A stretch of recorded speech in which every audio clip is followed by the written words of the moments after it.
God is love, and to remain in His love means to remain with Him, to be close to Him.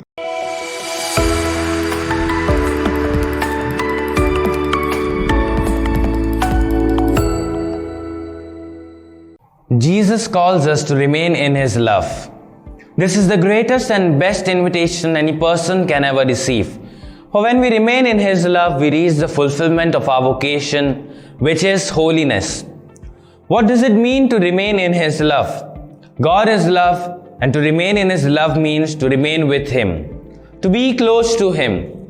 We see this closeness in all kinds of relations, the closeness of children to parents, the love of couples seen through their closeness and intimacy. And this closeness is not without effects, for their closeness leads them to become like the other. Children imitate their parents, couples form similar patterns of behavior, and so on. But how can we be close to God who we can't see? Well, the answer is very simple. Jesus says, "If you keep my commandments, you will remain in my love." And Jesus tells us to do so because He Himself kept His Father's commandments so as to remain in His love. God's love is unconditional. It is gracious because it is unmerited and undeserved, yet freely given by God.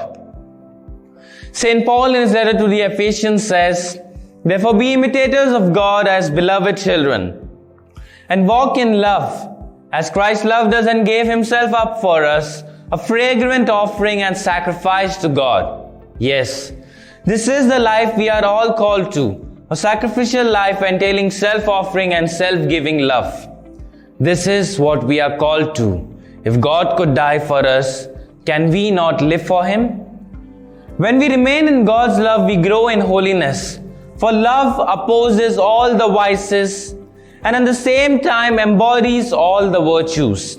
We see this very well in St. Paul's letter to the Corinthians, chapter 13, where he states the characteristics of love, saying, "Love is patient and kind, love is not jealous or boastful.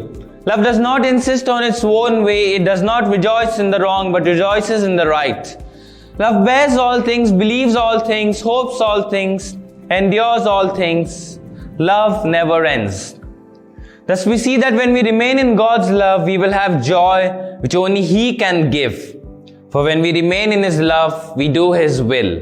And only in doing His will can we find true satisfaction.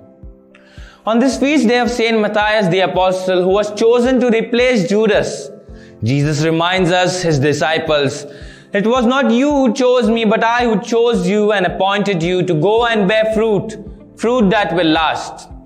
And we can only do this when we obey God's commands, imitate Him, and remain in His love. Let us therefore ask through the intercession of the Blessed Virgin Mary, who was and is closest to Jesus, that we may remain in His love like she does. Amen.